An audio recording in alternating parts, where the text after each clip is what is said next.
Bonsoir à tous et à toutes, bienvenue à Caribde pour cette soirée en compagnie de David Calvo qui vous aide. Ouais. Et on va notamment parler de Sous la colline que j'ai lu récemment et que j'ai adoré. Donc ça va s'en ressentir un tout petit peu, je tiens à dire. C'est pas évident de le présenter, d'en parler comme ça. Je vais peut-être pour donner une idée lire les premières phrases. Et puis on s'y plonge. Au bord du boulevard Michelet, entre un hyper casino et Saint-Maclou, l'unité d'habitation de Corbusier somnole sous les étoiles. On l'appelle le Corbu, le phalanstère, l'usine de sucre, la cité radieuse, la maison du fada, l'éléphant. D'autres noms circulent, des noms secrets murmurant l'ampleur d'un projet urbain visionnaire inachevé. Des blocs enterrés surgissent du gravier, ruines envahies de mousse, des stèles aux fonctions inaccessibles, sculptées de motifs indéchiffrables. Sur le toit, on devine des formes géométriques de superstructures architecturales aux fonctions mystérieuses. Le Corbu est un rêve. Et on va commencer tout de suite avec les premières questions avec un petit dispositif ludique qui consiste à des boîtes à sucre avec des petits papiers. C'est moi qui choisis. Et c'est toi qui choisis. Alors, c'est comme les chocolats de Noël. C'est ça. Si la question ne te parle pas, j'explique, j'ai des notes. Ah, d'accord.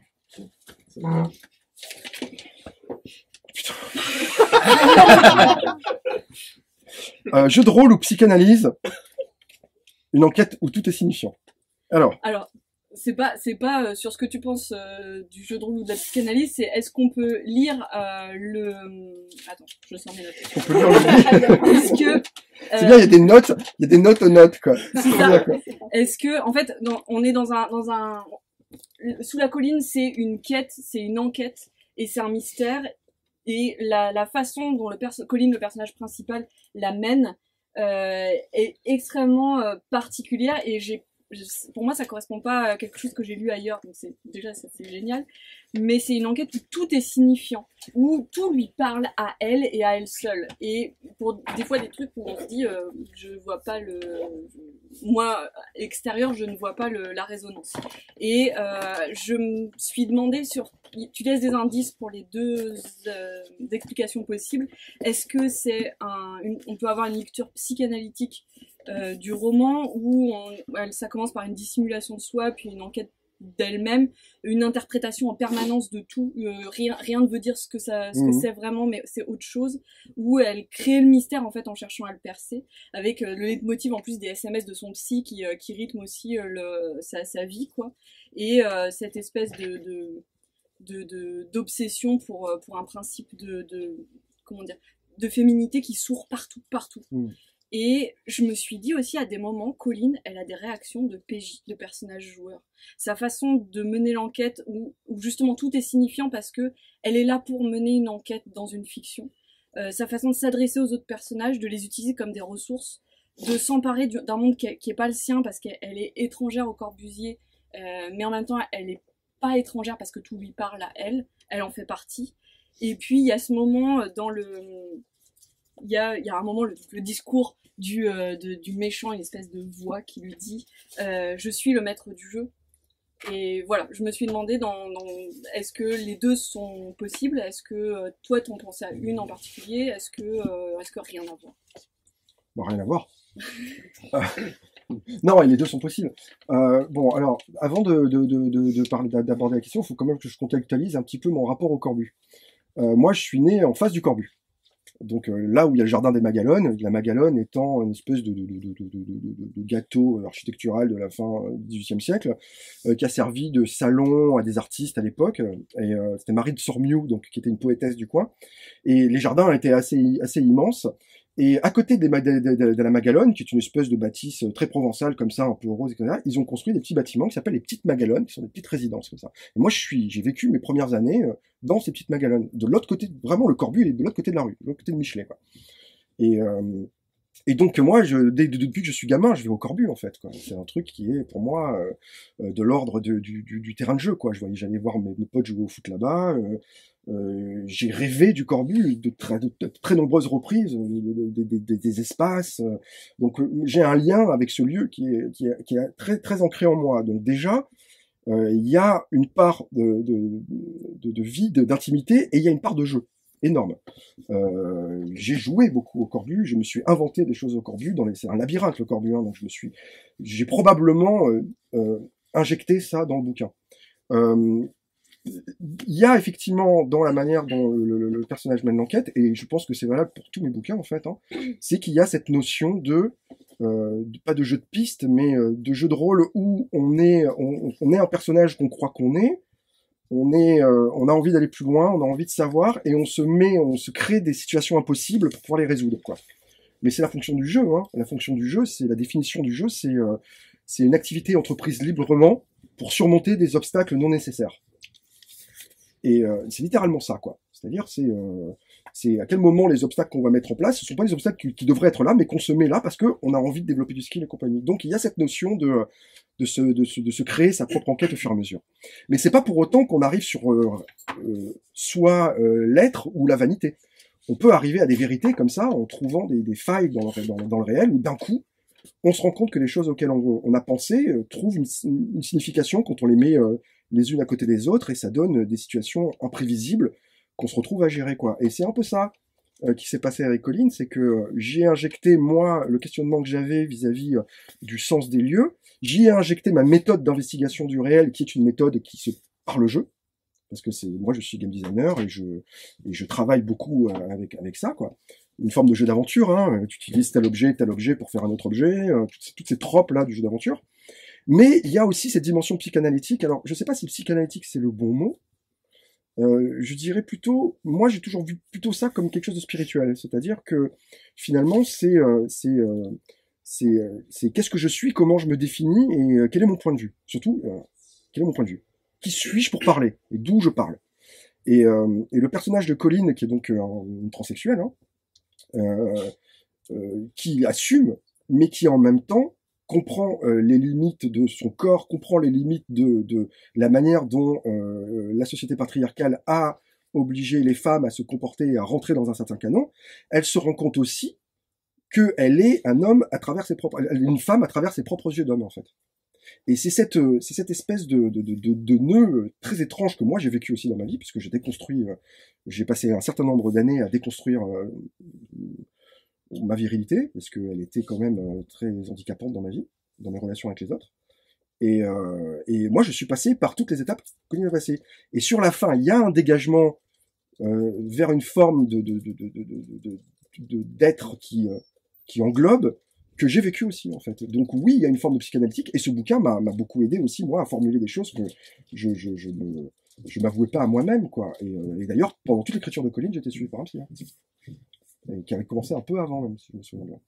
Et donc c'est quelque chose qui, pour moi, il y a tous ces frottements-là, quoi. Mais le plus important pour moi, c'est vraiment cette quête de la spiritualité, c'est-à-dire cette spiritualité non théiste qui dit, finalement, est-ce qu'il y a... je pose la question de l'essentialisme, évidemment, puisque dans la question de la transsexualité aujourd'hui se heurte au mur de l'essentialisme, quoi, énormément, c'est-à-dire, est-ce qu'il y a une vérité du genre, quoi, pour faire en gros, hein, pour aller vite, hein, à laquelle moi j'ai pas réponse, hein, personnellement, parce que je n'ai que mon expérience pour juger ça. Mais par contre, moi j'ai essayé de trouver la troisième voie, c'est-à-dire, et s'il y avait quelque chose qui dépassait l'essentialisme et qui était plutôt dans comment est-ce qu'on s'occupe des autres, en fait, et comment on protège ceux qu'on aime, en fait, et comment est-ce qu'on dit aux gens qu'on aime qu'on les aime, en fait. Voilà, et c'est ce dégagement-là que j'ai fait dans ma vie et dans le livre. Cool. Le corps est-il un labyrinthe? Vous avez 2 minutes. Le corps est-il un labyrinthe? Ben, je sais pas, ça dépend pour qui, quoi. Le mien, Alors, en fait, c'est vraiment par rapport à Colline. Les notes, c'est pour les non. Il y a une... temps, là, en fait. Je te gagne du temps. Il y a une résonance dans tout le livre entre le corps et l'architecture. Colline est perdue dans son corps comme elle est perdue dans le Corbusier. Il y a vraiment une superposition de ces deux explorations, en fait. C'est la même perte de repères, c'est le même vertige de possibilités, en fait, de découvertes possibles. Et cette sensation, elle m'est arrivée à moi, lectrice, avant même qu'elle soit dite dans le livre. Il y a aussi le motif récurrent des modulors, qui sont un principe de mélange d'humain et d'architecture aussi, puisque, alors, j'avais regardé sur Wikipédia, mais je sais plus très bien, et je pense que tu peux expliquer à ma place. Le modular, pour faire vite, le modular, c'est une forme qu'a utilisé Le Corbusier pour déterminer l'optimisation de l'espace autour de l'humain, en gros. Donc il y a des mesures partout. Le Corbusier, c'est une espèce d'unité de mesure, c'est un nombre d'or en fait. Hein. Voilà, pas chercher plus loin, hein. Une espèce de spirale comme ça. Il était obsédé par les spirales, les coquillages, il y en a partout. Au Corbusier, les spirales, on en trouve dans les murs, on en trouve dans les lampes sont en forme de spirale, et on a cette espèce de spirale parfaite comme ça. Et le modulor, qui est donc une figure très virile, d'homme très viril comme ça, qui lève la main comme ça. Voilà. C'est un peu facho quand même, hein, on peut le dire. Et c'est très viriliste. Et moi, ça m'a toujours beaucoup choqué cette image, parce que déjà, je trouve que c'est une figure qui est très cauchemardesque, qui est vraiment taillée en triangle comme ça, très très obsédante. Mais en même temps, on peut pas nier que le Corbu, en termes d'occupation d'espace, c'est remarquable. Vivre au Corbu, j'ai vécu donc 3 ans au Corbu, enfin par intermittence, pas tout le temps, mais beaucoup. C'est un endroit où à taille humaine, réellement. On se sent chez soi, on se sent enveloppé dans des cocons, on est isolé des autres et en même temps il y a des espaces communs. Tout est étudié, il y a rien qui écrase l'homme là-dedans. C'est très intéressant. Donc ça, son principe marche, mais bon, c'est un nombre d'or, donc forcément à un moment donné dans les proportions, il s'y retrouve quoi, les gars. Donc voilà. Donc le corps est-il un labyrinthe? Déjà, le mot labyrinthe n'est pas le bon, parce que le labyrinthe, on se perd pas dans un labyrinthe. Quand on prend le labyrinthe spirituel original, c'est une spirale. Il n'y a pas plusieurs chemins à labyrinthe, il n'y a qu'un seul chemin. C'est un chemin, vous savez, l'espèce de labyrinthe celtique là qu'on voit, qui sont des espèces de trucs comme ça, qui reviennent en arrière, qui reviennent comme ça, et on arrive au fond. Et c'est réellement un dispositif de circulation et de méditation, et de marche en méditation en marche, pour arriver à un centre, et in fine, ces labyrinthes étaient des espèces de révélateurs d'épiphanie, en fait, quoi. C'était des machines à épiphanie, quoi. C'était des endroits que les pèlerins empruntaient. Alors, il y en a à Glastonbury, il y en a sur les parterres de cathédrales en France. Donc c'est païen à la base, hein. Est-ce que le corps est un labyrinthe, suivant ce mot-là? Ben, j'imagine que oui, parce que j'imagine que notre pensée circule dans le corps en permanence jusqu'à qu'on crève, quoi, finalement, qu'on arrive au cœur de cette vérité qui n'existe pas, quoi, qui est ce néant de l'être. Et c'est ce moment-là où soit on se détache complètement parce qu'on est un maître zen, soit parce qu'on a crevé, quoi. Donc en ce sens-là, oui. Est-ce que c'est un endroit où on se perd? Je crois pas. Je crois que c'est un endroit qu'on peut perdre, par contre. Moi, je crois que si j'ai écrit ce bouquin et si je me suis posé cette question, c'est parce qu'à un moment donné, j'avais perdu le contact avec mon corps, quoi. J'avais perdu ce truc très important qui est de ce qu'on appelle la prioperception, quoi, qui est vraiment la sensation de l'occupation et des limites des limites du corps, quoi. Et proprioperception, pardon, excuse-moi. Proprioperception, tout à fait. Et moi, j'ai beaucoup souffert de ça pendant longtemps. Et le truc qui m'a mis sur la voie dans Colline, c'est 2 choses qui m'ont mis sur la voie. La première chose, c'est la tour de Sauron. C'est Barad-dûr. Et Barad-dûr, qui est le corps de Sauron dans le Seigneur des Anneaux, qui n'est pas un corps. Il n'a plus de corps physique, il n'est plus qu'une âme comme ça. Et il y a cette tour. Et cette tour, c'est son corps. Il est Barad-dûr, en fait, quoi. Il n'est pas dedans, il est partout, en fait. Et c'est de là qu'il s'exerce sa puissance. Il ne peut pas bouger, c'est tout, quoi. Et ça, c'était le premier indice. Et le deuxième indice, qui vient de l'extérieur, c'est une artiste contemporaine qui s'appelle Ligia Clark, qui est une artiste brésilienne, qui a œuvré dans les années 50 jusqu'à la fin des années 80, qui vient de ce qu'on appelle l'exotica, c'est-à-dire cette espèce ces espèces d'installations un peu étranges pour recréer des mondes dans des mondes. Elle a exploré un certain nombre de formes, et plus elle explorait ces formes et ces peintures et compagnie, et plus elle se rendait compte que ce qui l'intéressait, c'était les limites. Les limites quand une forme essayait d'excéder le cadre, en fait. Et à un moment donné, elle s'est dit, mon travail se fait sur ces limites-là, en fait. Je m'en fous de ce qui est dans le cadre. Ce qui m'intéresse, c'est le moment où ça touche, quoi. Et elle s'est très vite rendue compte que le support de l'œuvre d'art était pas suffisant, en fait, quoi. Et donc, elle a commencé à travailler avec des objets qui étaient manipulables par les gens, ce qu'elle appelait les bichos, qui étaient des espèces de petites origami en métal, quoi, que les gens pouvaient manipuler comme ça. Et en fait, ce qui l'intéressait dans les bichos, c'était pas du tout la manière dont les gens interagissaient, c'était pas du tout la manière dont l'objet se retrouvait après que les gens aient interagi avec eux, c'était la manière dont les gens interagissaient avec. Leurs gestes, la manière dont leurs doigts se positionnaient sur la surface. Et elle a fini sa vie en prof à la Sorbonne à éduquer les gens aux limites de leur corps. C'est-à-dire, par exemple, c'est cette sensation que vous avez quand on dort et qu'on a cette couette très lourde sur le corps, sur certains endroits qui font pression et on se sent bien. Ouais. Ben c'est ça, en fait. C'est-à-dire, c'est comment est-ce qu'on peut approcher le corps par l'extérieur en utilisant des boules de laine pour sentir les doigts autour de la boule de laine, en utilisant des poids posés sur le corps, certaines privations de perception, des choses comme ça. Et je me suis dit, et si je faisais un truc entre les deux, où il y avait un personnage qui avait du mal à se limiter, à déterminer ses limites, qui trouve une incarnation dans un bâtiment qu'elle incarne, et avec lequel elle va lutter pour dire est-ce que ce bâtiment est masculin ou féminin, ou est-ce qu'il est plus, et les propres jeux qu'elle se fait avec elle-même pour se sentir, quoi. Et donc les obstacles qu'elle met devant elle pour interagir avec et donc pour exister, quoi. Je me rends compte que j'ai pas précisé, si jamais il y en a qui l'ont pas lu, préciser la trame narrative rapidement. C'est donc Colin arrive au Corbusier après un incendie et on a découvert une espèce de passage, un placard dans lequel il y a quelque chose. Elle est appelée par manifestement un vigile et elle s'introduit là-dedans et elle va découvrir les vestiges d'une ancienne barque. À l'intérieur un corps, un Walkman et des boucles d'oreilles. Et il va se passer quelque chose là.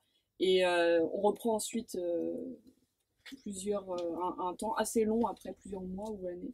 Et elle est obsédée par ces boucles d'oreilles qu'elle a vues. Et elle s'installe au Corbusier pour mener une enquête, pour retrouver ça et pour retrouver autre chose, quelque chose qui est symbolisé dans les boucles d'oreilles mais qui est plus grand que ça, quoi. Et qui serait quelque chose comme sa féminité. Oui, c'est ça, c'est exactement ça. Mais en même temps, elle n'est pas capable de définir ce que c'est la féminité, hein, de la même manière qu'elle n'est pas capable de comprendre ce que c'est que la masculinité, quoi. C'est très difficile, hein. Est-ce qu'on est dans les artefacts, est-ce qu'on est dans une appréciation du réel, du corps, je ne sais pas, enfin c'est des questions, quoi. D'accord. J'espère qu'elle va être plus facile, celle-là. Hein. Éco-mosaïque ou jeu de loi, construction du livre. Alors, je vais des notes. Alors, c'est éco, virgule, mosaïque, virgule, ou jeu de loi, ou voilà, c'est éco-mosaïque ou jeu de loi? En fait, il y a eu plusieurs... Je me suis posé la question de comment tu avais construit le livre, parce que il y a eu plusieurs sensations qui se sont percutées pour moi à la lecture. D'un côté, il y avait une espèce de vibration, c'est-à-dire il y avait des motifs qui ont l'air de se répéter, de se répondre, qui font une espèce d'écho, d'harmonie. De l'autre côté, il y avait l'impression d'être devant quelque chose qui a été complet, fini à un moment, qui a été brisé, remis autrement, et avec des vides sciemment mis pour que moi j'interprète des choses. Et le troisième truc, c'était le côté jeu de loi. Alors après, peut-être que ça colle avec ce que tu appelles le labyrinthe, si tu veux, le fait de tourner en rond. Il y a des moments où l'enquête piétine, ou enfin la sensation de tomber dans le puits, quoi. Colline, ça va pas. Elle s'embourbe dans un truc, elle avance plus. Et puis des moments où au contraire ça avance très vite. Les passages sont souvent en forme un peu de vignettes avec des titres, etc. Donc voilà, c'était pour savoir comment tu avais construit en fait le livre. Déjà, faut savoir que moi, je sais pas trop comment je construis mes bouquins. Moi, je les découvre en même temps que je vis en fait. Hein. Donc j'ai dû écrire. Mon éditeur, il est où? Il est là. Il y a plusieurs personnes qui ont suivi le bouquin dans sa conception ici, donc je vais essayer de retrouver un petit peu le fil. Je crois qu'au début c'était assez clair, mes débuts sont en général assez clairs, et au bout de 50 pages ça s'écroule. Littéralement, ça s'écroule parce que je sais pas du tout ce que je fais en fait. Je sais pas ce que je fais, mais je suis comme un chien dans un ordinateur. Je sais pas ce que je fais. Et en fait, en le faisant, je me rends compte de ce que c'est, parce qu'il y a des gens qui justement me donnent un feedback. Il y a des gens qui me disent, bah là, ok, là, je me souviens que Mathias m'a dit, là, tu glisses trop vite. Donc des fois, des fois, je backtraquais un petit peu. Mais finalement, je crois qu'à un moment donné, j'ai admis que la logique du bouquin était une logique dans le temps, donc en saison, enfin pas en saison, en mois, c'était sur 3-4 mois, je crois que le bouquin se passe, quoi. Donc la première partie, effectivement, qui se passe un an avant, et après 3-4 mois que j'ai structuré plus ou moins pendant l'écriture du livre, en fait, que j'ai écrit pareil, que j'ai fini en 3-4 mois pareil, quoi. Alors avec un peu de retard, j'ai dû le finir à l'hiver, et c'était ce que j'avais vécu juillet, août, voilà. Parce que je voulais profiter de l'été à Marseille, en fait, aussi. Je voulais vraiment parler de l'été à Marseille, ce que c'était que l'été à Marseille, quoi.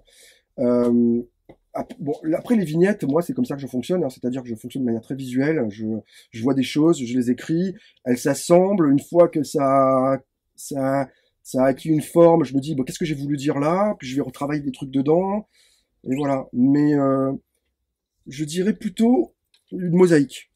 Voilà, je crois que j'aime bien le mot de mosaïque, j'aime bien cette manière de fonctionner. Le jeu de loi, c'est interne à l'intrigue. Hein. Puis c'est moi aussi, des fois, je me mets dans des murs, quoi, et pour traverser des murs, il faut que je trouve des solutions. Les échos, j'imagine que ça fait partie de ma culture, c'est-à-dire que je suis quand même moi, je suis pas la grande littérature, quoi, donc je suis quand même vachement dans la référence aussi, quoi. Et je me repose énormément sur la culture que j'ai en tant que fan de SF, que fan d'imaginaire et que fan de jeux aussi, quoi. Et d'histoire et d'archéologie. Et donc forcément, je vais travailler mon texte en fonction des échos que moi j'ai de ces choses-là. C'est-à-dire comment ça se traduit là-dedans, sous forme d'objets, sous forme de machins, des motifs qui vont se répéter, qui vont arriver. Voilà. Mais je dirais plutôt une mosaïque, hein, parce que je sais pas ce que je fais en fait. Hein, moi, je sais jamais ce que je fais. Je sais où je vais globalement, et encore. Ça m'est arrivé de... Non, je sais pas où je vais en fait. T'as une fin? Hein? J'ai une fin? Ouais, j'ai une vision, quoi. J'ai une vision, j'avais des idées, là, du trou, du trou, pardon. Les idées pas encore lu? Ouais, j'ai des visions, j'ai des espèces de flashs, c'est très Blakeien, quoi. C'est, des visions comme ça, des rêves insistants, qui peuvent revenir 3, 4 fois, 5 fois dans l'année, comme ça, et je me dis, c'est ça qu'il faut que j'écrive. Et après, c'est aussi des manières de ce qui m'arrive, c'est-à-dire des gens que je rencontre, des rêves que je fais, des choses que je fais, et je les traduis, et je les transforme, quoi. Mais je fais ça tout le temps, en fait, hein, c'est systématique, hein, c'est pas spécifique à Colline, hein, c'est vraiment tout le temps pareil. Ouais, c'est similaire à ce que tu m'as dit par rapport au game design qu'on avait discuté. Oui, tout à fait, voilà. Non, c'est vraiment similaire. Dans le game design, si vous voulez, il y a un truc, il y a des petites différences, mais c'est pas inintéressant de préciser ça. Dans le game design, bon, il y a plusieurs écoles de game design, etc. Mais enfin, en tout cas, moi, la manière dont je pratique le design, c'est-à-dire c'est de créer un système et de pas tenter de le régir trop, de le laisser émerger, de le laisser bugger en fait, et de voir ce que le système propose en fait. Et souvent, on trouve et ça, c'est super intéressant parce que c'est le système lui-même qui propose ce qu'il est capable de faire. Et c'est à nous de percevoir ces moments où le système fait quelque chose et de dire, là, le système nous parle et nous dit quelque chose de super intéressant. Même si ça a l'air d'être un bug parce qu'il y a un mec qui est tanké dans un mur, quoi. Mais en même temps, moi, ça m'a donné des idées pour me dire, passons à travers les murs. Parce que ça nous permet à ce moment-là, la caméra, elle bug et moi, je veux ces angles de caméra, là. Ça m'intéresse, quoi. Et donc voilà, donc je pense qu'il y a une espèce d'attente, c'est un peu flemmard aussi, hein, faut le dire, hein. C'est un peu aussi la grosse flemme, quoi. Attends, tu te fous devant un truc, le machin, tu regardes, pendant des heures, tu regardes. Il faut avoir un œil, il faut avoir une décision, quand même. Ouais, mais ça se fait avec oui, ça, mais ça, c'est l'expérience. C'est l'expérience. Mais oui, c'est vrai. Non, c'est vrai, exactement. Après, voilà, c'est ça, c'est l'expérience, c'est-à-dire, il faut savoir quoi regarder. Mais je te dirais qu'à partir du moment où tu sais ce que tu veux globalement en termes de tonalité, parce que mes bouquins, je connais leur tonalité, je sais ce que je veux dire, est-ce que je veux que ce soit un bouquin violent, est-ce que je vois quelque chose de complètement abstrait, c'est des choses que je sais intimement, donc à partir du moment où j'ai ce focus, moi, je sais qui je suis quand je parle, qui est souvent mon gros problème, hein, c'est qu'au début, je commence le bouquin, je sais pas qui parle, en fait. Et souvent, c'est pour ça que j'aurais écrit mes premières 50 pages, mais 10 fois, 20 fois, 30 fois, c'est horrible. Enfin, pour lui, surtout. moi, c'est moins gore, quoi. Mais donc, ouais, il y a ce processus aussi de dire, voilà, j'ai mis en place des éléments, j'ai mis ce personnage, et maintenant, je la laisse regarder, et des fois, elle m'échappe, hein, Colline, ouais, des fois, elle fait des trucs, je me dis, pourquoi tu fais ça? Mais je l'ai écrit. Bon, je l'ai écrit, maintenant, je gère, quoi. Voilà, c'est ça, quoi. Celui-là? Lecture, le Parlement des animaux. Ok. Alors, est-ce que tu veux lire ou est-ce que tu veux que je lise? Non, je vais lire. C'est quoi le Parlement des animaux? C'est quand il y a des lamas? C'est le... Qu'est-ce que j'ai pour ceux qui l'ont pas lu, il y a des lamas. Il y a des pingouins, et surtout des pingouins. Il y a surtout des pingouins. C'est le moment où il y a comment on appelle ça, une réunion de syndic à propos du problème des touristes. Parce qu'au Corbusier, il y a des touristes. Alors du coup, j'ai jusqu'à où? Donc je me dis, ça peut commencer à Colline Scan et ça se finit là. Ça va, c'est pas trop long. Alors, un petit peu de contexte quand même. Il faut savoir qu'au Corbusier, donc fin des années 50, machin, il y a la première supérette casino qui a ouvert là-bas. Très important. Première supérette casino en province, autonome, d'un couple qui avait donc à la troisième rue, qui est le troisième étage, on appelle ça des rues, parce que c'est vraiment des rues, hein, qui avait un local de supérette, qui s'est éteint au début des années 80. Et maintenant, le local sert plus à rien, sert de trucs pour débriefer, faire des mariages, une bar mitzvah, que sais-je. Voilà. Donc ça, c'est l'espace où ils se réunissent pour pas parler. Un mot du syndic aussi. Dans le bouquin, le syndic est très présent. Historiquement, c'est assez juste. Par contre, dans les faits, aujourd'hui, c'est Foncia qui s'occupe du Corbusier, et c'est un peu des trous du cul. Je suis désolé, hein, un peu des trous du cul. Et moi, ça m'énervait d'avoir Foncia. Alors, j'ai mis une espèce d'organisme un peu déshumanisé comme ça qui m'échait, mais j'ai quand même gardé l'assemblée des habitants. Voilà. Colline scanne les autres visages présents, une douzaine sur les chaises pliantes, mais elle n'en reconnaît aucun. Le Corbu regorge d'individus qu'elle ne connaît pas, occupés à leurs affaires en secret. Elle s'assoit derrière, le cordonnier à ses côtés. Sur l'estrade, il y a un petit tableau marqué de quelques mots. Sécurité, intimité, respect. Le speaker, une grande cigogne, souligne respect. Voilà, dit le speaker. Je crois que nous avons fait le tour des désagréments causés par les touristes. Comme certains d'entre vous, nouveaux propriétaires, ne le savent pas, nous sommes obligés, compte tenu des sous que nous recevons de l'État pour entretenir un monument historique, de considérer la liberté des visiteurs. Ce bâtiment est un musée. Sur le fond, personne n'a de problème avec ça, à partir du moment où les règles sont appliquées. Mais voilà, le souci, c'est comment faire respecter des règles à des gens qui ne pensent qu'à eux. Vous avez vu les dégâts causés par ces meutes. On dirait qu'ils n'ont pas de vie, et que la seule vie possible, ce serait d'abuser de la nôtre. Et c'est de pire en pire que l'incendie. Parenthèse, incendie qui est réellement arrivé. Hein. C'est comme dans tous mes bouquins, je me base entièrement sur des choses qui sont réelles. Hein. On a vraiment retrouvé un passage, un placard. Moi, j'en ai fait un passage. Et il y en a certains qui font payer leur visite d'appartement. C'est vrai aussi. Des noms, on veut des noms. Alors, je ne citerai personne, mais arrondir ces fins de mois, c'est pas une raison pour mettre en danger notre communauté. On se calme, laissez finir le speaker. Hey. La cigogne se pince les yeux d'une aile déplumée. Oh, il y a une faute.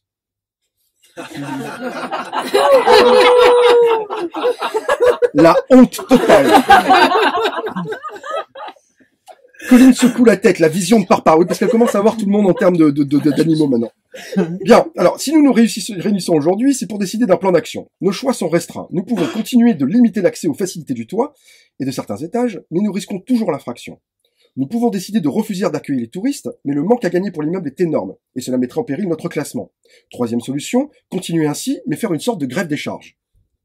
Gontran se penche à l'oreille de Colline, soudain petite taupe myope, au museau frétillant.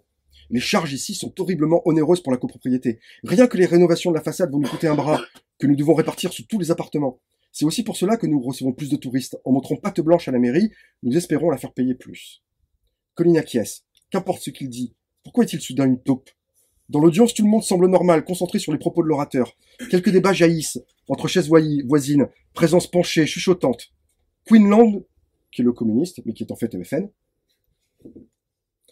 ne cesse de lui jeter des regards en coin. Gigasse, la cigogne fait les 100 pas sur le podium, cliquant ses talons. On pourrait demander de l'aide aux gens du gymnase, mais l'afflux de touristes leur est bénéfique. Ils ont aussi leur rôle à jouer. Le lobbying de la mairie par ce maudit Otari a sûrement accéléré les autorisations. Alors ça aussi, c'est vrai.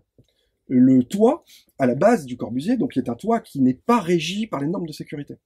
C'est-à-dire que le Corbu, quand il a fait son bâtiment, il a pu prendre le toit pour en faire une promenade. Et c'est magnifique comme endroit. Hein. Ce qui n'est pas le cas de tous les bâtiments environnants, qui après ont été obligés de foutre des cheminées partout et des machins. Et voilà. Le gymnase qui est sur le toit, qui à la base était un truc de réunion syndicale dans les années 50, quand il a commencé à avoir une copropriété, quand ils ont vendu les appartements, parce qu'au début c'est un truc d'ouvrier, hein, le Corbu, ils ont vendu le gymnase et ils en ont fait un vrai gymnase. Et le gymnase a cessé d'exercer au début des années 90 et depuis était en jachère. Et c'est ce gars qui s'appelle Oraito, qui est un espèce de type de l'art contemporain qui fait des trucs, voilà, qui a racheté le gymnase et un bout du toit, un bout de terrasse. Et dans le bouquin, il s'appelle Sol Otari. Voilà, c'est pas Oraito, mais on le voit jamais. Hein. Enfin, je peux pas spoiler. Ils ont aussi leur rôle à jouer. Le lobbying par la mairie de ce maudit Otari ont sûrement accéléré les autorisations. Bah, je suis pas sûr qu'il y soit pour grand chose. C'est une conspiration, je vous le dis. Arrêtez la paranoïa. Et l'opposition là-dedans, le front de gauche, Queenland, qu'est-ce que vous en pensez? Queenland remue ses grosses fesses sur sa chaise. On peut compter sur certains élus pour nous soutenir si nous avançons l'argument du bien collectif, mais il y aura un prix à payer. La petite taupe continue ses confidences à l'oreille de Colline. Il fut un temps où les communistes avaient une cellule à chaque étage. Pensez donc, ici, il y avait des familles, des profs, des artistes, un vrai vivier. On vit encore dans l'idée que le Corbu est de gauche, mais en vérité, il n'a jamais été aussi à droite. Il ricane. Mais les gens de droite que je connais ici sont bien plus de gauche que ceux qui se disent de gauche. Et ça, c'est vrai. Et je l'ai vérifié, ça aussi, hein. C'est un truc de fou, hein. Le brouhaha devient infernal. Les sensibilités ont visiblement été écorchées plus qu'il ne fallait. La politique ici est un bûcher sur lequel on vient sacrifier l'entraide. Mais quelque chose a changé, l'odeur, la couleur du lieu, comme une anamorphose. auditive. Toutes les voix deviennent cancanage, piaillement, alors que les têtes d'Odeline se hérissent en zoo.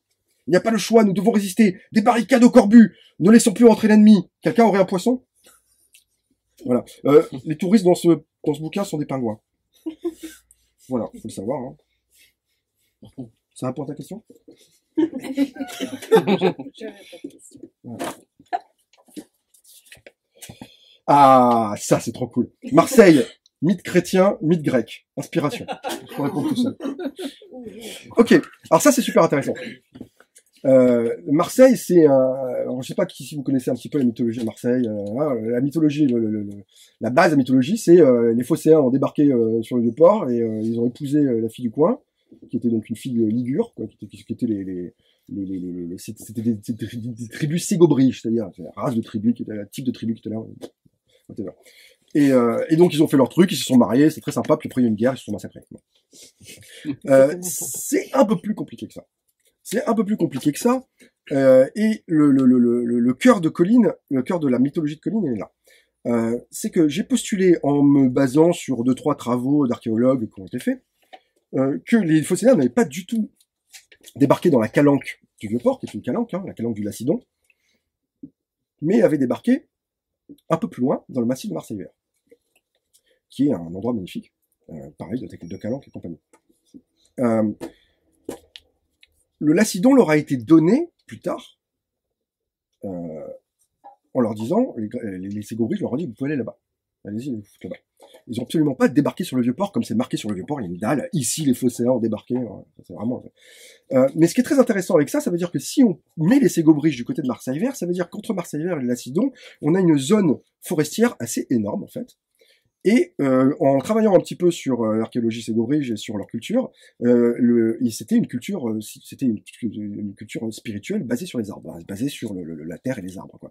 Donc je me suis dit, moi je peux postuler l'idée qu'il y avait un bois sacré à cet endroit-là, quoi. Et que Protis, donc qui est ce gars qui a débarqué, a épousé la prêtresse d'un culte exclusivement féminin, que elle a choisi, c'est elle qui a choisi son prétendant, elle l'a choisi pour une bonne raison, quoi. Alors je vais pas vous spoiler le bouquin, mais globalement ça c'est la base. Et évidemment le Corbu est précisément à l'endroit où il y avait le bois sacré. Et s'il a été là, posé là par un viriliste, c'est pour une bonne raison. Imaginez un viriliste brutaliste qui arrive et qui pose son cube de béton, son rectangle de béton sur un lieu féminin sacré, antédiluvien, quoi. Bon, c'est quand même un truc de fou. Donc moi ça m'a fasciné. Donc ça c'est, il y a beaucoup de ça là-dedans, mais à ça se rajoute une autre couche qui est très intéressante, qui est la couche chrétienne. Donc selon la légende dorée, qui est un espèce de recueil de fables chrétiennes, machin, Marie-Madeleine, qui est un personnage que j'adore, aurait débarqué à Marseille en barque avec ses sœurs, enfin pas Marseille, au Sainte-Marie-de-la-Mer, en Camargue plus exactement, et aurait sur le chemin de la Sainte-Baume, qui est le grand massif qui est en banlieue de Marseille, il aurait évangélisé tout le monde comme ça en passant. Et il y aurait eu une rencontre à un moment donné entre les vestiges des rituels féminins sacrés et Marie-Madeleine. Ça serait passé par là, quoi, en fait. Donc c'est une ligne que j'ai croisée. Alors évidemment, on peut dire, ouais, attends, mais tu délires, ça se trouve Marie-Madeleine, elle a mis les pieds là. Ouais, enfin, c'est de la fiction, quoi. Enfin, on peut tout se permettre, quoi. Pourquoi s'emmerder avec la vérité, quoi. Right? Bon. Mais pour moi, ça c'est quelque chose de très important parce qu'à Marseille, on se fout royalement de Jésus, quoi. Faut le savoir quand même, quoi. C'est la Sainte Vierge, la bonne mère, c'est le plus important, quoi. Moi j'ai vécu toute mon enfance à Marseille jusqu'à 23 ans. Je n'ai jamais connu une seule célébration de Jésus. Je n'ai connu que des célébrations de la Vierge. Sainte Vierge, la bonne mère, on mange des navettes pour les navettes, c'est la barque de Marie-Madeleine, hein. Elle est partout. Il y a des bonnes mères partout au coin des rues à Marseille, quoi. Elle est vraiment là. Et d'ailleurs, l'aile de l'église, quand on va dans les églises à Marseille, là où les gens sont, c'est à côté, là où il y a Marie-Madeleine, là où il y a la Vierge. Pas Marie-Madeleine, évidemment, mais la Vierge. Et Marie-Madeleine a fini sa vie à la Sainte-Baume, nue, à prier tous les jours, et tous les jours elle est emportée par des anges. Voilà. Alors, très intéressant, le crâne de Marie-Madeleine existe toujours.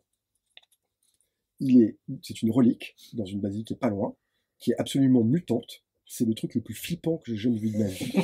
Non mais sérieusement, c'est-à-dire qu'ils ont pris son crâne et qu'ils l'ont encastré dans une espèce de torse en or, comme ça, de buste en or, quoi, comme ça, sous un verre, sous verre, donc il y a une espèce de forme ovoïde comme ça, et à l'intérieur, il y a le crâne, et elle a des anges partout, et c'est horrible. C'est le truc, non mais vraiment, googlez ça, vous allez voir, Marie-Madeleine relique, c'est ultra flippant. Alors, est-ce que c'est pas elle, c'est rien. Et bon, ça, donc j'ai utilisé ça énormément, ça m'a fasciné.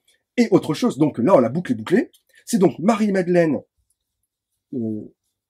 devenue plus ou moins païen, enfin cette espèce d'œcuménisme entre les mythes païens et ce qu'elle a amené de la parole de Jésus, qui était encore à cette époque-là pas encore totalement dévoyée par les hommes, faut dire, se retrouve en fait dans une grotte à la Sainte-Bonne, grotte que Le Corbusier lui-même voulait réaménager dans les années 50, avant de faire Le Corbu. Il voulait littéralement aller dans la grotte de Marie-Madeleine et créer une chapelle en béton à l'intérieur de la grotte, la traverser quoi. En béton, enfin je veux dire, vous voyez l'image, la grotte, le truc de béton, la bite de béton au milieu, quoi. Enfin, c'est un truc de fou, quoi. Et ça, on a des plans, on a des maquettes, ça existe ce truc-là, quoi. Alors, il reste ils ont créé une espèce de chapelle à l'intérieur qui est complètement dégueulasse d'ailleurs, mais il y avait un projet en fait de faire une cité spirituelle à l'intérieur de la grotte de Marie-Madeleine avec un espèce de chemin où les pèlerins allaient monter, passer de l'ombre à la lumière. Et ce passage de l'ombre à la lumière qui est fondamental dans toute la spiritualité, c'est quelque chose qui est complètement intégré à la cité radieuse au Corbu. On est que dans l'ombre, on est dans le passage, on est dans les couloirs, tout est ombre, on ouvre une porte, on rentre dans les appartes et là, puis de lumière, quoi. Bam. Et ça, c'était quelque chose qui était hyper important pour le Corbu aussi. Donc, tout ça, c'est des espèces d'échos mythiques. Bon, et après, il y a la mythologie sur Jean Roucas aussi, mais je suis pas sûr que tu veux que je ne pas en parler. Non, mais il y a Jean Roucas dans le livre aussi, c'est important quand même de dire Marie-Madeleine, tout ça. À un moment donné, il faut parler de culture, quoi. Et ouais, Jean Roucas est très aimé à Marseille, hein. Je veux dire. Il est du coin. Et donc ça, voilà. Après, les mythes grecs, j'en ai utilisé d'autres. Le mythe mais bon, j'ai pas envie de tous les faire un par un parce que après il y a les occultistes qui se mêlent au milieu, qui ont récupéré les cultes. Alors parce que Marseille au 19e siècle, c'était l'enfer des sociétés discrètes, quoi. Les maçons, les théosophes, les machins, ils avaient tous pignon sur rue. Moi j'ai vécu à côté. Moi j'ai vécu dans l'immeuble de la théosophie à Marseille, rue Sénac, quoi. Et même leur porte elle est tordue, quoi. Des portes tordues comme ça. Donc Marseille c'est complètement codé comme ça et tout se retrouve au Corbu. Donc tu vois, le Corbu est un rébut, mais en fait c'est aussi un rébut de Marseille, quoi, parce que c'est une manière que dans Marseille de s'articuler de manière occulte. Je vais pas parler d'ésotérisme, mais on va dire que ouais, c'est ça. Quoi. En gros, c'est ça. Oh, putain, il y en a plein. Unité d'habitation, cité radieuse, Le Corbusier. Bon, c'est comme tu veux, mais tu as peut-être déjà répondu. Voilà, qui est déjà allé au Corbu ici? J'ai vu des plans. Ouais, bah, et moi je vous dis, allez-y, c'est magnifique, hein, tant que ça existe, hein, faut y aller, hein. C'est la chose que je peux vous dire, c'est que la communauté qui existe là, que moi que j'ai fréquenté, et qui sont des vieux, des gens de 70 ans, qui étaient là dans les années début des années 60 et compagnie, essaye de faire vivre la communauté, mais c'est impossible maintenant parce que c'est que des appartements avec des couples, des gens qui sont là et c'est un endroit cool où vivre à Marseille, mais il n'y a plus de dimension communautaire. La seule chose qui existe encore, c'est la boulangerie. La supérette elle est plus là. Il y a un bar-restaurant, il y a avec un hôtel et il y a des magasins dans la 3e rue qui est une rue commerciale et maintenant alors il y a des bureaux d'architectes, il y a un magasin une librairie d'architecture, de bouquins d'architecture, un truc comme ça. Mais bon, ça il y a plus l'énergie qu'il pouvait y avoir, mais il y a encore le ciné-club, il y a encore des trucs comme ça, des bibliothèques. Il y a l'école. Il y a une maternelle, mais alors la maternelle par contre, c'est pas les maternelles pour les enfants du Corbu, c'est la maternelle municipale. C'est-à-dire que tous les gamins du quartier vont là. Et donc c'est une vraie maternelle en fait. Enfin, c'est pas un truc qui est spécifique au Corbu. Et j'allais dire un truc super intéressant que j'ai oublié. Ciné-club, tu disais. Ouais. Ouais, la bibliothèque. Donc mon bouquin a été ouvertement détesté au Corbu, faut savoir. Ils ont trouvé ça odieux parce que je m'en prends au Corbusier, parce que je dis qu'il est viriliste et qu'il fait chier. Et alors ça leur a pas plu. Ouais, ça leur a pas plu du tout. Alors, ils sont complètement dans l'adoration du Corbu, ils pensent que c'était un génie, machin. Et mon bouquin a pas du tout été apprécié à ce niveau-là. Par contre, à la bibliothèque, ils ont 5 livres. Ils ont 5 exemplaires de mon livre. Et tout le monde le lit en fait. Donc je suis à peu près sûr que tout le monde l'a lu et que tout le monde me déteste. Tout le monde attend de détester en fait. Bah oui, c'est ça. Moi quand j'y vois, c'est agréable quoi. Ouais. Et c'est pour ça que t'es parti au Canada. Ouais, c'est ça. Exactement.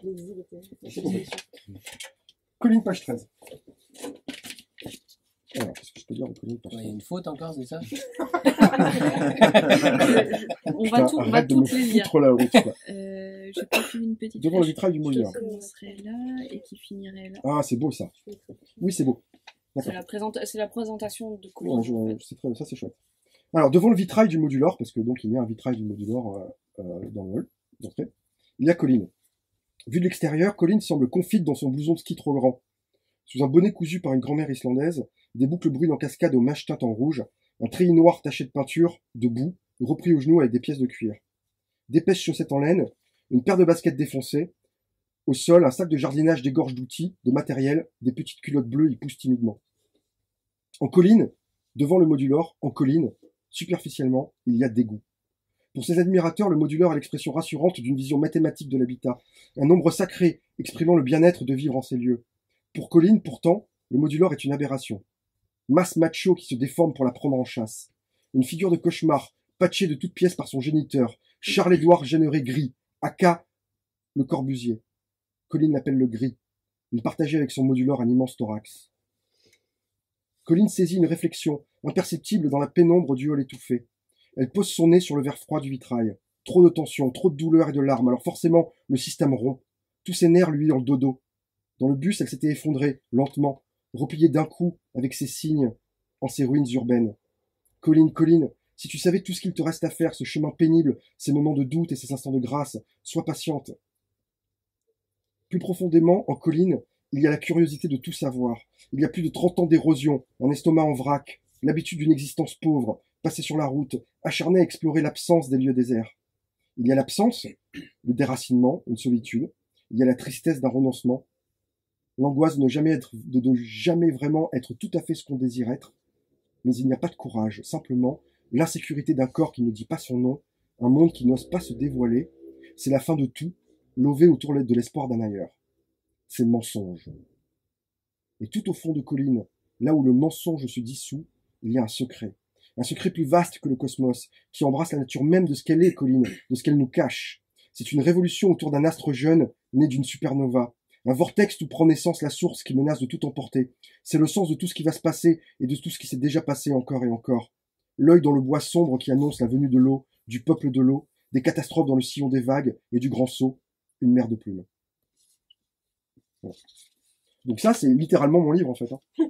Parce que tout le livre est là-dedans, en fait. Toute l'histoire du livre est là-dedans, en fait. Et ce qui est marrant, littéralement. c'est de le relire une fois qu'on l'a fini. Ouais. Et de se dire, je l'avais sous les... Enfin, j'ai lu et j'ai pas su, et maintenant je sais. Enfin... Mais c'est comme si d'une certaine manière, je condensais tout au début, et qu'après j'expliquais ma condensation, quoi. Et que je la démontais, je la déconstruisais, et que je la démonte petit à petit, comme ça. Je pars d'un modèle, comme ça, et après je l'éclate comme un truc de Lego, quoi, tu vois. C'est pas désagréable. Je nourris mon ego. Jeux de plateau, jeux vidéo. C'est mignon. Tes autres activités. Eh ben, si seulement mes livres se vendaient, je serais pas obligé de faire ça. Non, je rigole. C'est vrai quand même. Hein? C'est vrai quand même. Bah, c'est vrai que je vends pas de livres. Ah ouais, non, c'est certain. J'avais moins de fautes. J'aime bien. Tu dors où, ça? Je sais pas encore. Mais j'ai un autre plan, t'inquiète pas. Jeux de plateau. Alors, on va commencer, on va prendre les jeux de plateau. Bah, moi, je suis un fou de jeux de plateau. Hein. Je dois jouer à 3 ou 4 nouveaux jeux de plateau par semaine. Hein. À Montréal, c'est génial. Montréal est une cité de jeux, hein, faut le savoir. Et tout le monde joue. Donc, j'ai 3 groupes de joueurs et tout le monde achète des jeux de plateau. Il y a même des locations de jeux de plateau à côté de chez moi, dans une boîte qui s'appelle Randolph. Et on peut acheter des jeux de plateau. Alors, c'est très très pénible parce que quand on joue à des gros jeux, genre des gros wargames, il y a 300 pièces. Et il faut être sûr qu'il y a toutes les pièces quand on le rend. Alors, il faut les compter quand on commence et il faut les compter quand on finit. C'est l'enfer. Moi, j'adore les jeux de plateau. Je sais pas pourquoi, j'ai toujours joué à des jeux de plateau. Hein. Je trouve ça génial, quoi.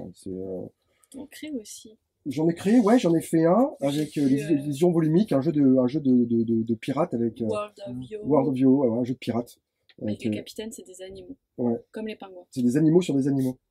Et c'est un jeu intéressant qu'on a fait donc avec une maison d'édition à Paris qui s'appelle Volumique et qui sont spécialisés dans la fusion entre le digital, j'aime pas ce mot, mais enfin, entre le virtuel et le réel en fait. Donc le concept c'était vraiment d'avoir un jeu de plateau, mais plutôt que d'avoir des pions où on est obligé nous de faire l'upkeep avec nos petits pions, hein, on s'est dit et si tout était mappé sur un téléphone portable et que nos pions c'était nos téléphones qu'on bougeait, qu'on pouvait prendre pour faire des choses secrètes et qui pouvaient compiler des informations que nous en tant que joueurs on serait pas capable de compiler quoi. Donc l'upkeep, il est 100 fois mieux. Alors c'est très intéressant parce que bon, l'upkeep, c'est ce qu'on dépense en énergie de jeu sans jouer en fait. C'est-à-dire à se donner des pièces, à ranger les trucs. L'upkeep, il est nouveau. L'upkeep, c'est est-ce qu'on est tous sur le bon réseau, est-ce que ça marche, est-ce qu'on est déconnecté, est-ce qu'il faut se rebrancher. L'upkeep est différent, donc bon, voilà, on n'a pas super réussi à ça. Jeux vidéo, je sais pas, moi c'est ma passion depuis que j'ai 6 ans, quoi. Moi j'ai eu la chance de naître dans les années 70, donc j'ai eu un Pong. J'ai eu un Pong en 78, j'ai eu une Intellivision en 79, et en 80, j'ai eu une Atari 2600, et à partir de là, c'était foutu, quoi. Et après, j'ai tout eu, j'ai eu tous les ordinateurs, toutes les consoles, je me suis arrêté à PS2, parce qu'après, j'ai plus de sous. Bourges. Hein? Bourges. Un gros bourge. Et non, surtout, je faisais que ça. J'achetais des livres et des jeux, si vous voulez, le reste ne m'intéresse pas, quoi. Et non, maintenant, c'est plus facile de jouer sur mon Linux, tranquille, bam bam, Itch.io, et puis voilà, on parle plus, quoi. Mais j'ai toujours une Atari 2600. C'est très cool, l'Atari 2600. Et je sais pas, le jeu vidéo, ouais, j'adore ça, c'est génial, le jeu vidéo. Tout à fait. Ce que je trouve super chouette, c'est que justement dans Colline, j'ai eu un choc en creux en fait. Dans Sous la colline, je me suis rendu compte que on parlait de jeux, de rôle, il y a un moment, Colline rencontre des gamins qui jouent à l'appel de Cthulhu dans les couloirs et qui se font un peu une extension le Corbusier est un terrain de jeu, comme tu disais tout à l'heure. Il y a le fait que à un moment ils sont dans une salle de jeu et tu dis pas jeu de société, tu dis il y avait quelques jeux de plateau qui étaient là. Et tout d'un coup, je me suis dit, mais c'est le genre de vocabulaire, c'est le genre de référence, c'est le genre de truc que je vois jamais dans les autres livres. Et en tant que joueuse, ça me fait super plaisir, en fait, d'avoir ce vocabulaire-là, d'avoir des références comme ça qui me parlent et qui sont pas là pour dire, oh là, ces gens-là, ils sont un petit peu bizarres, ou oh là, c'est complètement exotique, mais c'est juste complètement normal, c'est pas là pour faire genre, c'est vraiment complètement incrusté dans l'ordinaire, quoi, dans le background. C'est dans mon avenir. Après, c'est du snobisme, hein.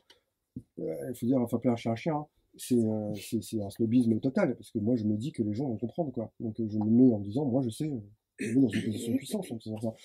Pour la même raison que dans Elliot, j'utilisais un jeu vidéo qui s'appelle Habitat, qui est le premier MMO, en fait, qui a été fait par Lucasfilm à l'époque, quoi. Lucasfilm Games, hein, Lucas Games, enfin, Lucasfilm Games, ça s'appelait. LucasArts.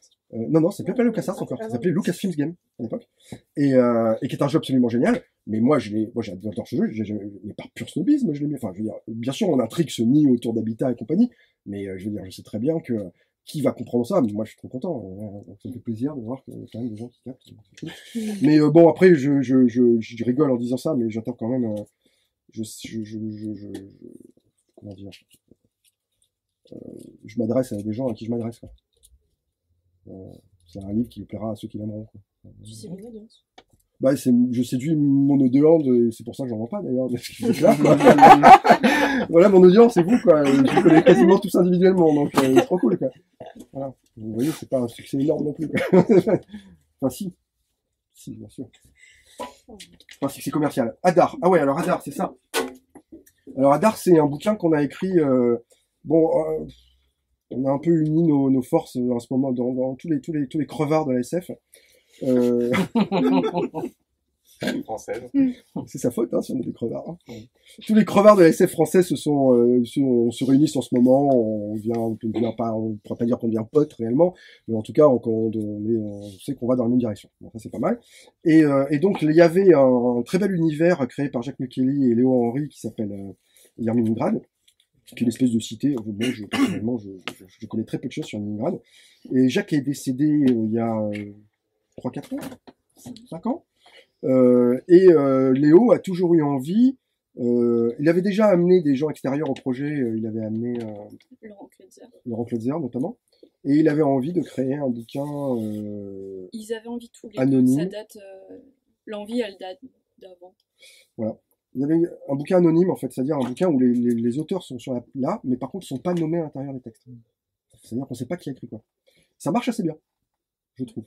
Je vous dirai pas que je vais pas rentrer dans les détails, mais la genèse du bouquin n'a pas été de tout repos. C'est un très beau bouquin, par contre, que j'aime énormément. Je suis content que ça existe. Après, c'est pas forcément des souvenirs, c'est lourd, quoi. C'est pas un truc qu'on lit pour se dire, je m'endormir, quoi. C'est quand même un truc un peu violent, quand même. Moi, j'ai relu ma nouvelle et je l'aime pas du tout. Donc, je pourrais pas dire, Mais comme on sait pas laquelle c'est, non. Même moi, je sais plus laquelle c'est. Non, si, je sais. Non, elle est pas si mal, mais bon, c'est un peu trop de pâteau, quoi. Mais c'est un très beau bouquin, cela dit. Hein. C'est un super bouquin. C'est un super bouquin. pour parler rapidement de l'univers, Yerminalingrad, c'est une ville qui n'existe pas, qui serait une ville de l'Est, avec une ambiance un peu à la Bilal de pollution, de béton, de guerre permanente, de système d'oppression absurde, et en même temps des espèces de flashs oniriques, voilà, des hommes chiens, des trucs un peu fous, et notamment pas mal de délires architecturaux. Et c'est 4 recueils de nouvelles. Celui-ci, c'est le dernier, mais c'est aussi une porte d'entrée, en fait, puisque Léo et Jacques ont proposé à d'autres auteurs, dont David, d'investir leur univers et de faire des nouvelles. Donc dans ce recueil, on retrouve Stéphane Beauverger, Alain Damasio, Mélanie Fazi, Vincent Gessler, Sébastien Juillard, Léo Henry, Laurent Kletzer, Norbert Merjanian, Luvan, Anne-Sylvie Salzman et Maëva Stéphane Bruni. Et du coup, chaque auteur a reçu un dessin de Stéphane Perger, qui avait illustré les précédents aussi. Et je crois qu'il n'y avait pas d'autres contraintes. Moi, je connaissais personnellement rien du tout à Yerminalingrad. Je crois avoir lu 2 lignes à un moment donné, quoi. Et Il m'a laissé carte blanche.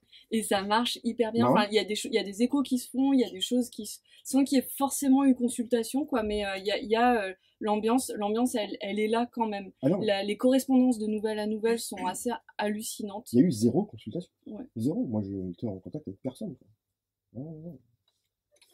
Et voilà, c'est un très chouette bouquin. Et si vous avez déjà lu tout ce qu'a fait David, vous avez peut-être pas lu ce qu'il y a là-dedans. Pourquoi ça m'étonne ce que tu dis? C'est fini? Et ben c'est fini. Tu n'en avais pas 2 là, Dora? Ouais, mais en fait tu y as répondu. Ouais, mais je peux jouer quand même jusqu'au bout. Ah, alors le dernier c'est celui-ci. Bah, complétionniste grave. Je veux choper tous les achievements. Ah ouais, non, ça je le lis complètement. Non, attends, du pilon, c'est génial. C'est l'envolée de Marie-Madeleine. Attends. Alors est-ce que tu veux tout lire ou parce que tu vois au début moi je m'étais dit on peut s'arrêter là, mais en même temps la chute est bien. Mais, Je suis un ébauché récupéré. ça fait 7 minutes. Ouais, c'est un peu long, hein. On choisit combien en planning, hein? On l'a pas dépassé. Donc, ok. Non, je vais le lire. Ouais, détail, c'est bien. Donc là, la scène, donc dans Colline, il y a 4 ou 5, je sais plus, interludes entre chaque partie, qui sont en fait des trucs du passé, depuis la nuit des temps, jusqu'en passant par les Grecs, jusqu'aux occultistes du 19e, en fait. Donc ça recontextualise un petit peu des trucs, mais c'est très mystérieux. Et je voulais que ça reste mystérieux, je voulais qu'il n'y ait pas d'autre. Et donc ça, c'est l'histoire de Marie-Madeleine, qui est qui attend ses anges et qui va se faire poursuivre par quelque chose de terrible. Par un changement dans l'air la fait douter. Une odeur fétide qui se répand, confiture. Un moisi pourri, dégueulis de tripailles vomies depuis les entrailles d'une carcasse, une haleine, celle qui fait plier. Non, Marie se recroqueville, cachée derrière ses cheveux. Elle scrute le bois. Non, c'est impossible. Elle ne peut pas être en vie. Marie se souvient de ce qui s'était passé pendant son séjour sur la montagne sacrée. Celle qui fait plier avait failli tous les exterminer. Marie y avait laissé sa main pétrifiée. Il l'avait fracassée à coups de bâton. Alors oui, c'est assez important aussi, la pétrification de la main de Marie, parce qu'il y a une autre relique de la main de Marie pétrifiée qui existe. Oui. Il l'avait fracassée à coups de bâton. Elle se souvient de son œil divisé, énorme iris noir qui l'avait fixé en mourant, son pouvoir éteint. Elle pensait la menace restait loin derrière. Se pouvait-il que le mal fût transmissible, qu'un de ses compagnons blessés ait pu le contracter? C'est impossible, tout le monde l'aurait remarqué. Une seule conclusion s'imposait. Une sœur était ici aussi, une troisième. Elle l'avait suivi depuis le bois pour se venger de ce qu'elle avait fait aux anciennes croyances. Oui, parce qu'il y a l'histoire de Gorgone aussi. Hein. 3 sœurs Gorgone. Ouais. Je vous spoil un peu. C'est des vrais Gorgones. Hein. C'est pas du tout des trucs. Est-ce qui explique le béton du Corbusier ou... Hein? Chut. Marie ne rentre pas dans sa grotte. Elle sait qu'elle y sera prisonnière s'il venait jusque-là. C'est un risque à ne pas prendre. Elle connaît des positions plus élevées, faciles à atteindre. Il faut juste ne pas la croiser, être discrète, retenir sa respiration pour ne pas inhaler le poison qui fossilise. Marie-Madeleine glisse entre 2 rochers. Enfin, je vais quand même écrire un roman sur Marie-Madeleine. Marie-Madeleine glisse entre 2 rochers, s'esquive contre la paroi. Le bois sous elle lui tend la cime de ses chaînes. Elle ne regarde pas, continue à longer la crevasse, collée contre la paroi. Répétition. Un véritable mur de blanc divisant le flanc abrupt. Ses petits pieds tâtent pour trouver l'espace suffisant à son déplacement. Le vent violent lui dégage le dos, une caresse froide qui menace de la défaire et de la jeter dans l'envers du monde, sans main pour la retenir. Elle fait le vide dans son esprit, juste une prière pour la mère qui veille sur tous ses enfants, et pour ses sœurs, assises dans les marais, écho de cette dédicace. Elle parvient au bout du rebord, bondit dans les fourrés, s'accroupit, l'odeur flotte toujours insistante. Elle courbe l'échine, attend de trouver une voie dégagée dans le bois pour sortir et tracer sa route. Sa course l'entraîne dans la terre humide, trop vite, le long d'une ravine. Elle dévale la pente, meurtrit l'épine. Son souffle manque. Soudain, elle se fige. Entre les arbres irradie un pâle soleil d'une fin d'après-midi. Une silhouette vacille. Une trompe obscène. Une masse noire, une frange sale, qui rumine, baignant de pus, un reflet d'argent. Marie se colle derrière un arbre. L'écorce lui tranche le dos. Son corps est couvert d'une sueur cristalline. L'odeur de celle qui fait plier entre en elle, se mêle à la sève, à ses odeurs intimes, à sa nudité. Elle sent la bête remuer, occupée à fouiller dans le sol à la recherche d'une pitance, des vers qui grouillent, de la décomposition. Marie se détourne. Elle sait qu'elle ne peut pas regarder, que si cette mèche noire se soulevait, elle fuit d'un bond, traverse le bois sans se retourner, sentant derrière elle la présence d'un galop, d'un grognement. Elle l'imagine sous sa frange sale, acharnée à vouloir la rattraper pour lui baver dessus, la souiller, sa langue râpeuse, bubon crevé, bordé de dents creuses noires, gouffre où se loge le sang coagulé d'une infinie régurgitation. Non, pas une vache, presque une chèvre. Tout bébé, horrible et putride déjà, dernier représentant d'une race terrible, un mythe. La poursuite ne peut pas continuer. Marie sait qu'elle va perdre. Il n'y a pas d'issue à cette forêt, elle faiblit. Elle sait que c'est fini. Ses genoux flanchent, la courbe. Elle s'affaisse en ses cheveux recroquevillés, sa fragile architecture ne pouvant la protéger. Derrière elle, celle qui fait plier s'est immobilisée. Son souffle roque. Elle attend. Elle lui tourne le dos, encore. Mais elle sent que l'odeur la pousse à venir vers elle, à lui offrir son regard. Elle va relever sa frange, et ses yeux vont lui tordre l'âme, et tout va devenir solide, et elle sera une statue pour toujours, offerte. Très bien, mère. Puisque c'est ta volonté, puisque ce jardin est désormais pacifié, j'accepte mon destin. Lentement, Marie bascule. Entre ses cheveux, elle distingue la forme de l'énorme animal noir à la crinière d'argent, de la fumée s'échappant de ses narines béantes, la bave partout. Il s'ébroue, se dévoile un éclat. Marie accepte, Marie est prête à regarder droit devant dans ces ténèbres, ce trou. Celle qui fait plier s'avance. Un coup d'aile. Un ange la ravit. Il y a des répétitions, hein. Quand même, hein. Quand même, j'aurais pu le relire, hein. Je me relis pas assez, quoi. C'est relou. Et ton dernier, c'est quoi? Et c'était fini. Ah ouais? Ouais, Non, je crois que- non, c'est tout. Eh ben, merci à toi. Eh ben, merci beaucoup. Ça fait un an que tu as sorti, c'est ça?